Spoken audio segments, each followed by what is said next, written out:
Adeabi, there's something I need to tell you. I know you can never forgive me, Chinedu began, his voice trembling. I haven't been honest with you. I came here with the intention of stealing your fortune. I was a con artist, but I fell in love with you, and now I can't live with the lie anymore. Adobe's face turned pale as she absorbed Chinedu's confession. Welcome to Samdana Sweet Stories. Here is a story of love, betrayal, and redemption. In the bustling town of Nsukka, located in the southeastern region of Nigeria, lived a woman named Adeabi Okofor. She was the only surviving child of Mr. and Mrs. Okofor. Adeabi was renowned throughout the region for her remarkable beauty, sharp intellect, and compassionate heart. She had inherited a vast fortune from her parents, who had been successful traders and landowners. Despite her wealth, Adeabi was known for her humility and generosity, always ready to lend a helping hand to anyone in need. Life in Nsukka was vibrant and filled with the rich culture and traditions of the Igbo people. The market square was always alive with the sounds of traders bargaining and children playing. And the evenings were filled with the sounds of traditional music and storytelling. Adeabi's presence added to the town's charm, but beneath the tranquil surface, a tale of love, betrayal, and redemption was about to unfold. Adeabi's life took an unexpected turn when she met Chinedu, a charismatic and handsome man who had recently moved to Nsukka from Lagos. Chinedu was mysterious, with a past shrouded in secrecy. He quickly captivated Adeabi with his charm, intelligence, and seemingly genuine affection. They began a whirlwind romance, and it wasn't long before Chinedu proposed to Adeabi. Blinded by love, Adeabi eagerly accepted. Unknowingly to Adeabi, Chinedu was not who he appeared to be. He was a con artist, a master of deceit who had made a living preying on the wealthy. Some days ago in Lagos, a beautiful girl, Ebra, visited her sister who lives in Lagos. She began to tell her sister the generous nature of Adeabi and how wealthy she was. Unknowingly to them, Chinedu was listening to their conversation. He devised a plan to relocate to Nsukka to have his own share of Adeabi's wealth. His plan was to marry Adeabi, gain access to her fortune, and then disappear without a trace. Please support our channel by subscribing, follow, like, share, and comment. Turn on the notification bell so that when we post new stories you will be notified. Everything was going according to his plan until he began to truly fall for Adeabi. Despite his growing feelings, Chinedu continued with his scheme. They started preparing for their wedding. It was a beautiful day for Adeabi, but Chinedu, it was a day of accomplishment. After their wedding, he slowly gained control over Adeabi's finances. He persuaded her to sign over various assets and even convinced her to transfer significant amounts of money into an account he controlled. Adeabi, trusting her husband completely, complied without suspicion. Months passed, and Chinedu's guilt grew. He found himself increasingly tormented by the deceit he was perpetuating against the woman he had come to love. Adobe's unwavering trust and genuine love began to eat away at his conscience.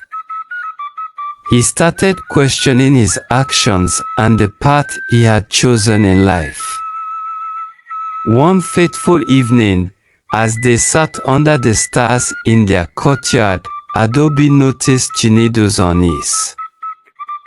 She gently took his hand and asked, "Chinedu, is something troubling you?" Tears welled up in Chinedu's eyes. He had never felt such a profound sense of guilt and regret. At that moment, he made a decision that would change everything. He would confess to Adobe and return her fortune, hoping for her forgiveness and a chance at redemption. "Adobe, there's something I need to tell you. I know you can never forgive me," Chinedu began, his voice trembling. "I haven't been honest with you. I came here with the intention of stealing your fortune. I was a con artist, but I fell in love with you, and now I can't live with the lie anymore." Adobe's face turned pale as she absorbed Chinedu's confession. Her heart ached with betrayal, but she also saw the sincerity in his eyes. She realized that Chinedu was genuinely remorseful and that he had changed. "Why are you telling me this now?" she asked softly. If you are still watching, please subscribe, follow, like, share and comment. "Are you telling me this now?" she asked softly. "Because I love you, Adobe," Chinedu replied. "I can't bear to hurt you any longer. I want to make things right. I want to return everything I've taken from you and earn your forgiveness." Adobe was silent for a long moment, her mind racing with conflicting emotions. Finally, she spoke, her voice steady. "Chinedu, I don't know if I can ever fully trust you again, but I believe in second chances. If you are truly remorseful and willing to make amends, then I am willing to give you that chance." True to his word, Chinedu returned every penny he had taken from Adobe.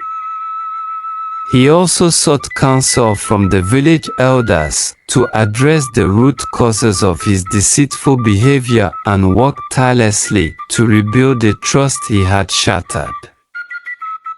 Over time, Adobe saw genuine change in Chinedu. He became a devoted husband and a pillar of the community, using his skills to help others rather than exploit them. Their journey to redemption was not easy, but through love, patience, and forgiveness, Adobe and Chinedu found a way to heal and move forward. To gain back the trust of Adobe and the community, Chinedu had to prove his commitment. He started by working closely with the local farmers, sharing his knowledge of modern agricultural techniques, which he had learned during his years in Lagos. He helped them increase their yields and profits, earning their respect and gratitude. Chinedu also initiated various community development projects. He helped renovate the local school, ensuring that children in Saka had a better learning environment. He organized health camps, bringing in doctors from the city to provide free medical checkups and treatments. These efforts slowly began to change the community's perception of him. Adobe, watching Chinedu's transformation, began to soften. Please subscribe, follow, like, share and comment, She saw the genuine remorse in his actions and the positive impact he was having on the community. They started spending more time together, rebuilding their relationship step by step. Chinedu's love for Adaobi was evident in everything he did, and he was determined to prove that he was a changed man. As months turned into years, Chinedu and Adaobi's bond grew stronger.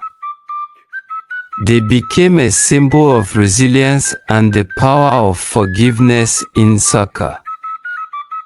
Their story inspired many, and they were often invited to speak at local events about their journey and the importance of second chances. One evening, as the sun set over the hills, casting a golden glow over Nsukka, Chinedu and Adaobi stood hand in hand, looking out over their land.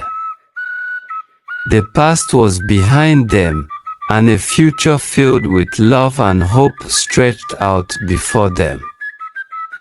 "I am grateful for you, Adaobi," Chinedu said softly. "You gave me a chance to become a better man, and for that, I will always be thankful." "And I am grateful for you, Chinedu," Adaobi replied. "You showed me the power of love and forgiveness. Together, we have built something beautiful." Their story, passed down through generations, serves as a reminder that even the darkest moments can lead to light and that true love can conquer even the most profound betrayals. The end. Please subscribe, like, share, and comment.